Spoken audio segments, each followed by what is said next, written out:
आपके सामने कश्मीरी नृत्य। कदम लग रहे हैं तो सब नाचिए भी।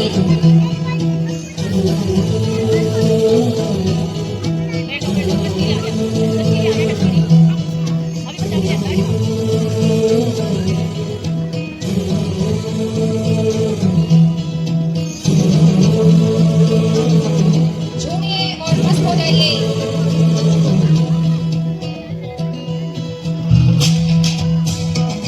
चलेंगे चार चनारों से मिलेंगे।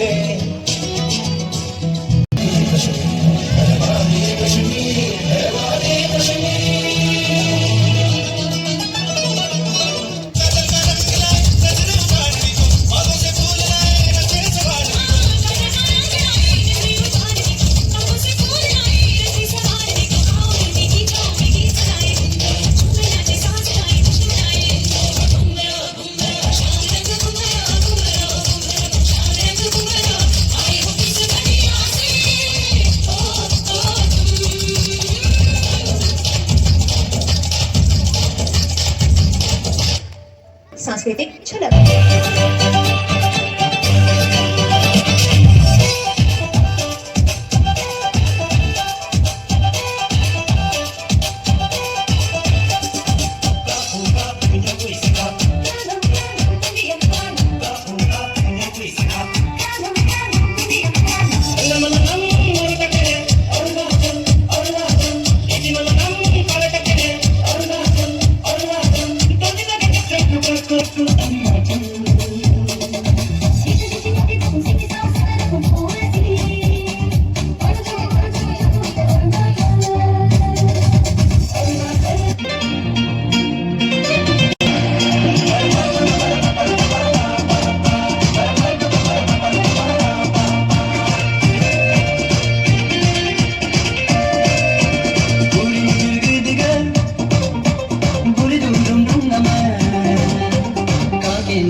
यहाँ की खास यही है गुजरात की शान।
धरती पर मन को हर पल हर्षा रही कथकली नृत्य की मधुर झलक।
त्यानं खरी वाजण्याची बारा मला सांग त्यानं खरी वाजण्याची बारा मला सांग त्यानं खरी वाजण्याची बारा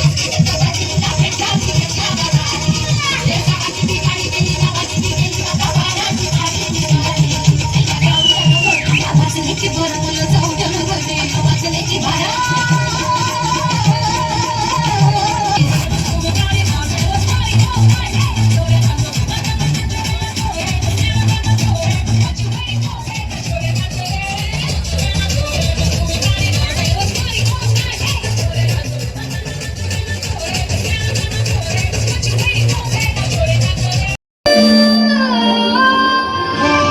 तुझ पे मारना 100 वारी जान में तेरे कुर्बान मेरी माँ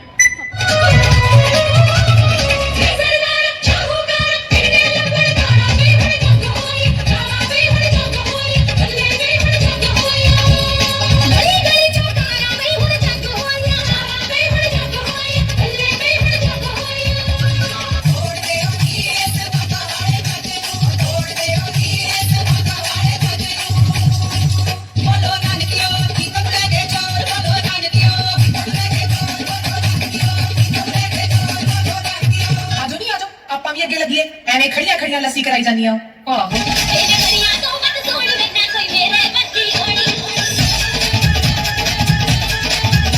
ਇਹਨੇ ਕਰੀਆਂ ਤੋਂ ਮਤ ਸੋਣੀ ਨਾ ਕੋਈ ਮੇਰੇ ਬੱਤੀ ਹੋਣੀ ਨਾ ਕੋਈ ਮੇਰੇ ਵਰਗੀ ਹੋਣੀ ਵੇ ਮੈਨੂੰ ਮਾਣ ਜਵਾਨੀ ਦਾ ਕੋਈ ਆਸ਼ਿਕ ਹੋਇਆ ਫਿਰਦਾ ਵੇ ਮੇਰੀ ਮਸਤਾਨੀ ਦਾ ਕੋਈ ਆਸ਼ਿਕ ਹੋਇਆ ਫਿਰਦਾ ਵੇ ਮੇਰੀ ਮਸਤਾਨੀ ਦਾ ਚੱਲ ਵੀ ਆ ਲੈ ਤੂੰ ਵੀ ਆਪਣੇ ਪੀਪੇ ਲੈ ਜਾ ਕੇ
एक बार फिर से जोरदार तालियां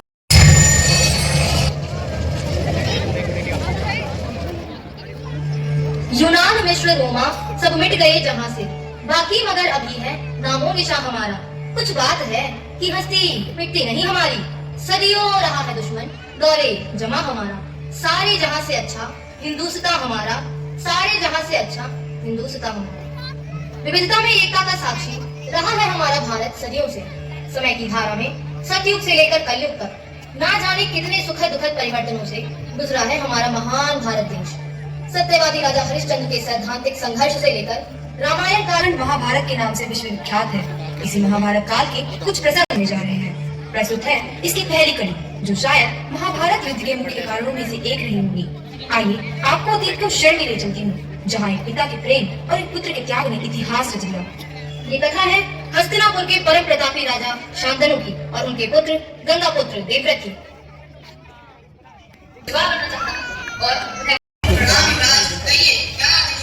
और भाई अंकित बढ़िया बढ़िया।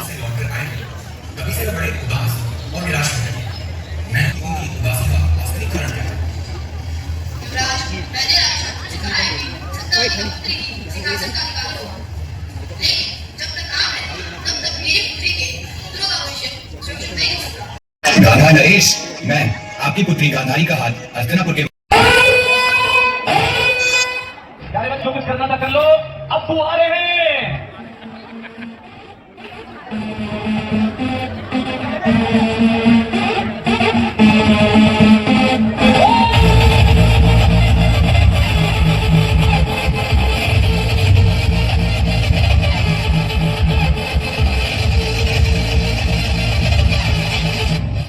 हमारे तो खून में ही टाइटेनियम है। आप ऐसा कुछ इधर से करने की कोशिश मत कीजिएगा।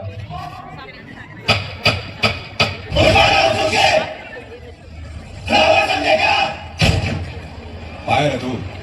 फायर नहीं, वाइल्ड फायर।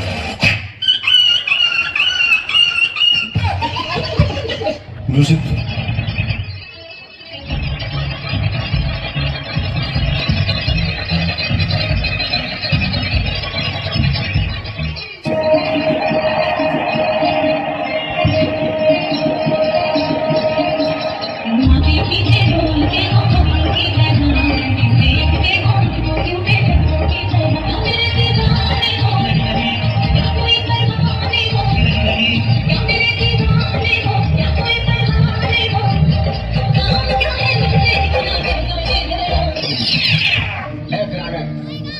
तुझे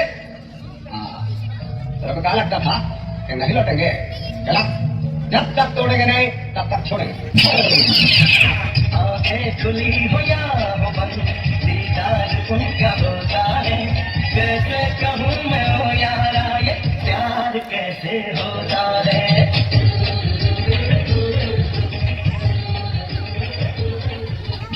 यार क्या कर रहे हो? ऐसे नहीं।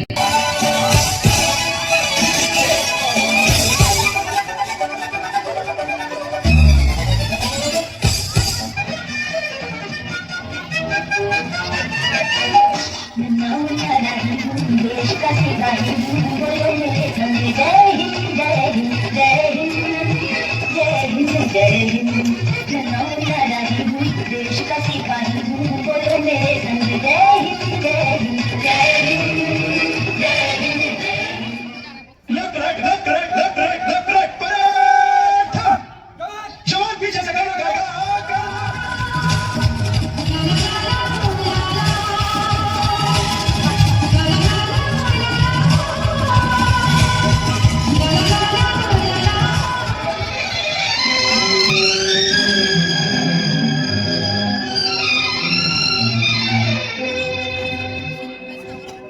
लिखे जो खत तुझे वो तेरी याद में हजारों रंग के नजारे बन गए।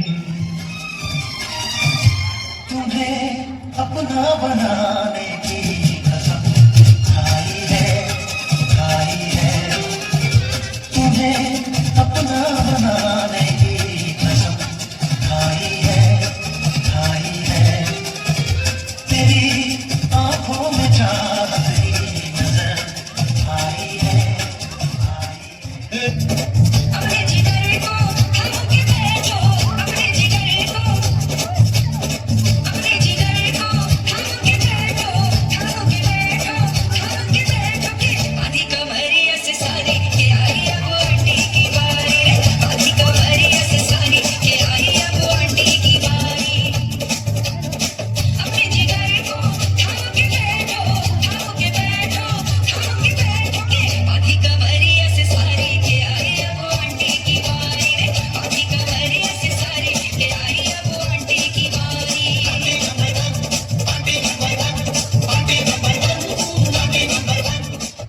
क्या बात है सर, क्या बात है सर, क्या बात, ये बात है। किसकी है आहटें तेरी दस्तक यहाँ कौन है?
और गुण वे अद्वितीय हैं और मेरी इच्छा है कि वह कुरुवंश की कुलवधु बने। भीष्म पितामह, कुरुवंश से संबंध जोड़ना हमारे लिए सौभाग्य की बात है, परंतु आप जानते हैं कि महाराज धृतराष्ट्र दृष्टिहीन है। गांधारी को यह स्वीकार करने में कोई आपत्ति ना हो, पहले मैं यह सुनिश्चित करूंगा। मुझे गांधारी के धर्म पर पूर्ण विश्वास है। राजकुमारी, आप हस्तिनापुर की महारानी बनने जा रही हैं, पर मुझे ये जानकर पीड़ा होती है कि महाराज धृतराष्ट्र देख नहीं सकते। क्या आप इस सत्य को स्वीकार कर पाएंगी? मेरा विवाह एक ऐसे पुरुष से होने जा रहा है जो जन्म से ही नेत्रहीन है। मैं उन्हें अपने पति के रूप में स्वीकार करती हूँ। यदि वे मेरे पति हैं तो उनका सुख दुख मेरा भी सुख दुख है। वाह, आपके ऐसे विचार! आप धन्य हैं राजकुमारी, धन्य हैं। आज से मैं प्रतिज्ञा करती हूँ, मेरे पति को इस संसार को सौंदर्य देखने का अधिकार नहीं, तो मैं गांधारी भी अपने नेत्रों को इस पट्टी से ढक लूंगी। जब मेरे स्वामी अंधेरे में है तो मुझे प्रकाश देखने का कोई अधिकार नहीं। मैं जीवन भर पतिव्रता धर्म का पालन करते हुए इसी तरह नेत्रों पर पट्टी बांधकर संसार के सौंदर्य का त्याग करती हूँ, ताकि उनके दुख में उनकी सहधर्मिणी बन सकूं। राजकुमारी, ये कैसी कठी प्रतिज्ञा? आप अपने सौंदर्य का त्याग कर रही हैं। यह सौंदर्य से भी बड़ा धर्म है सखी। यही है मेरा त्याग और यही मेरा सौभाग्य है। वाह, कुरुवंश ने हमें इस अपमानजनक मृत्यु के लिए यहाँ धकेल दिया, केवल इसलिए क्योंकि पिताश्री, मैं इस अपमान को कभी नहीं भूलूंगा। मेरी बहन के जीवन का बलिदान और हमारा यह कर धृतराष्ट्र और भीष्म, मैं उन्हें कभी क्षमा नहीं मरने के बाद मेरी अस्थियों से अपने खेल के पास से बनाना और उन्हें हमेशा अपने पास रखना, वो सदैव तुम्हारी बात मानेंगे। जो आपके पिताश्री, मैं ऐसा ही करूंगा। वो बातें हस्तिनापुर के विनाश का कारण बनी। ठीक है पुत्र, अब मैं आश्वस्त होकर मृत्यु का वर्ण कर सकता हूँ। हे पिताश्री, आपकी मृत्यु और मेरी बहन का आत्मत्याग व्यर्थ नहीं जाएगा। मैं प्रतिज्ञा करता हूँ कि मैं जीवन भर सत्यम वद, अर्थात सदा सत्य बोलूं। सभी बच्चे मेरे साथ दोहराएंगे, सत्यम वद। सभी बच्चे कल का पाठ एक एक करके सुनाओ। अर्जुन, पहले तुम सुनाओ। सत्यम वद। अब तुम। सत्यम वद। अब तुम। सत्यम वद। अब तुम। सत्यम बड़ा। अब तुम। हस्तिनापुर में क्या क्या घटना है जिसने कर्ण और दुर्योधन की मित्रता को इतिहास में अंकित कर दिया। आइए हम भी उस दृश्य के साक्षी बने। आज मैं आचार्य द्रोण चुनौती देता हूँ। मुझे भी अपनी योग्यता सिद्ध करने का अवसर दिया था। तुम कौन हो वत्स? अपने कुलवंश का परिचय दो, क्योंकि ये प्रतियोगिता केवल राजवंश के राजकुमारों के लिए है। कुलगुरु, शौर्य की इस प्रतियोगिता में वंश और कुल का क्या महत्व है? मैं चुनौती देता हूँ। मैं इन लोगों को कैसे मारूं? ये मेरे पूज्य हैं, मेरे गुरु हैं। इन स्वजनों को मारकर मुझे कौन सा सुख मिलेगा? मुझे न राज्य चाहिए और न ही विजय। मुझे मोह हो रहा है केशव। मैं धर्म को नहीं जान पा रहा हूँ। मेरा मन विचलित हो रहा है। मैं युद्ध नहीं कर पाऊंगा। पार्थ, इस विषम परिस्थिति में तुम्हें यह मोह कहाँ से आया?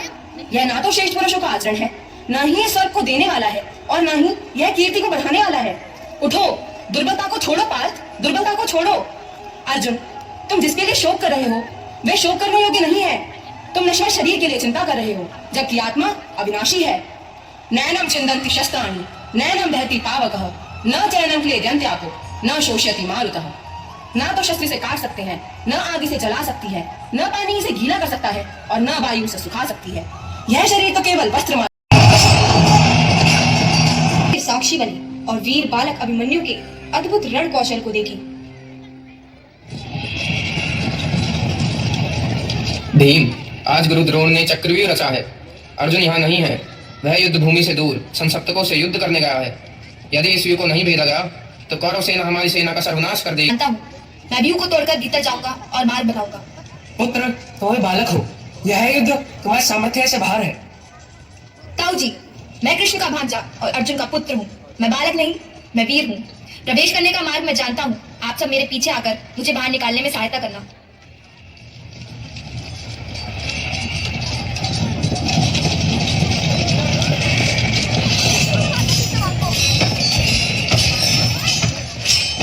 पर यह बालक युद्ध के नियमों से नहीं मानेगा। इसे निहत्था करो। यह व्यूह से बाहर नहीं निकलना चाहिए।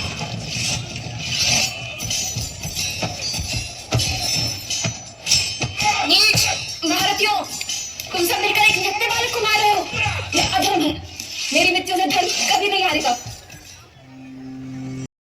भाइयों के अपमान का फल दूंगा।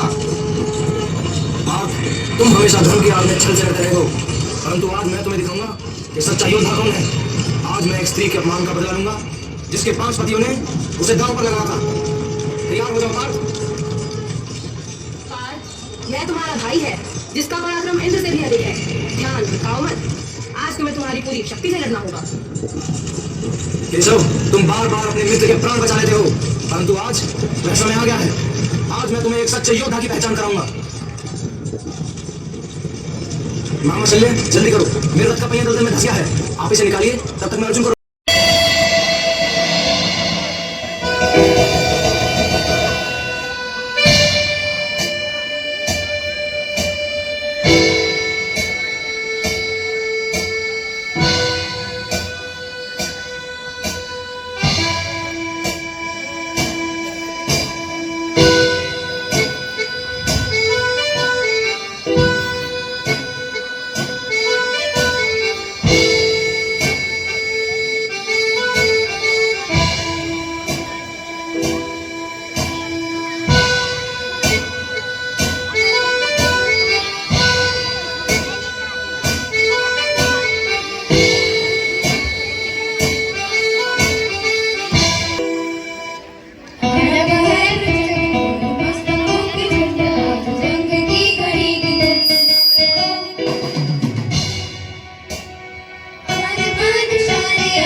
पर मैं मर ही ना जाऊं